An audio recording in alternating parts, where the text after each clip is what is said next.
Good day mga ka-sports natin dyan.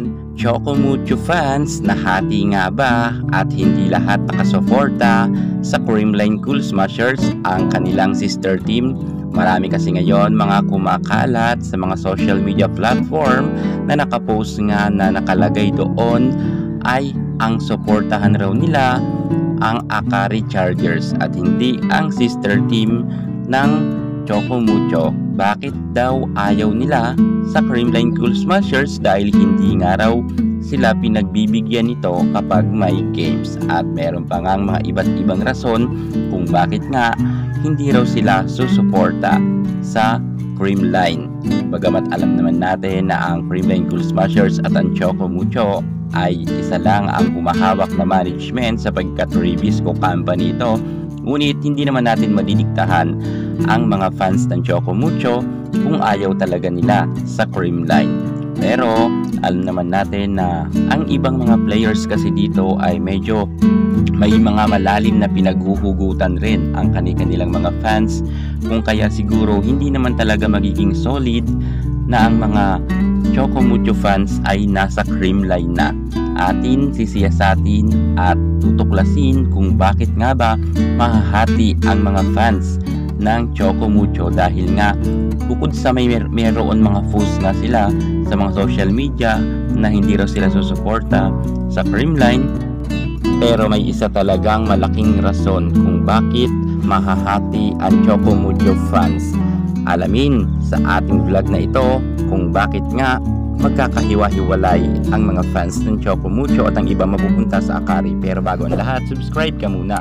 I-click ang ating notification bell para lagi kang updated sa lahat ng issue sa volleyball.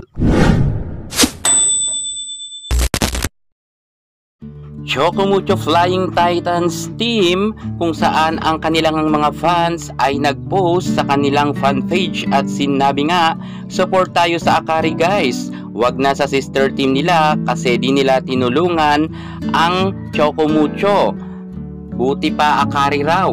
Yan na ang kanilang susuportahan ayon nga sa mga fans ng Choco Mucho, sapagkat nga lang nakaraang laban raw di umano ay hindi nila tinulungan nga ang nasabi nating sister team nila, kung kaya nag-alburuto ang mga fans ng Titans at ang banta pa nga nila, ang mga supporters daw ng UB team ay pupunta na raw sa Akari.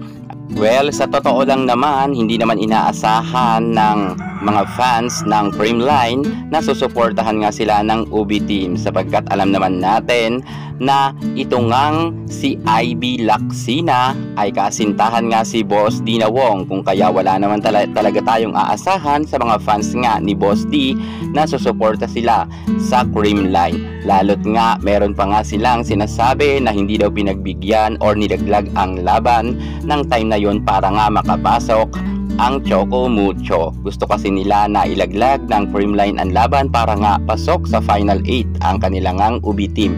Ngunit hindi nga sila binagbigyan ng Creamline at tinalo nga sila ng mabilisan. At dahil nga dyan ay hindi nagustuhan talaga ng mga fans ni Boss D at ng UB team. Ang mga fans naman ng Choco Mucho ay talagang pumalag nga sa laban na yan. Kasi kung nagpatalo daw ang nasabi nating Creamline, di sana daw pasok sa quarterfinal ang Choco Mucho. Bagamat alam naman natin kasi na kasintahan talaga ni Ivy Lacsina si Dina Wong, kung kaya wag na tayong umasa rin na susuporta talaga ang mga fans nga ni Boss D. Syempre, meron na nga tayong nakikita na mga fans ng Choco Mucho na sumusuporta na talaga sa Akari, at ang iba pa nga mga players ng Choco Mucho mismo ay namataan nga kahapon na nakasuot nga sila ng jersey ng Akari. So ibig sabihin, ang iba talagang mga Choco Mucho players ay sumusuporta na nga sa Akari Chargers. Hindi po yan fake news at makikita ninyo yan sa ating susunod na vlog, dahil ipapasilip ko sa inyo kung sino-sino ba ang mga players ng Choco Mucho na sumusuporta na sa Akari Chargers. Gayunpaman, alam naman natin na ang Creamline, kahit wala yan sa kanilang sumuporta ng mga UB fans, ay hindi naman maapektuhan ang Creamline team sapagkat marami naman mga supporters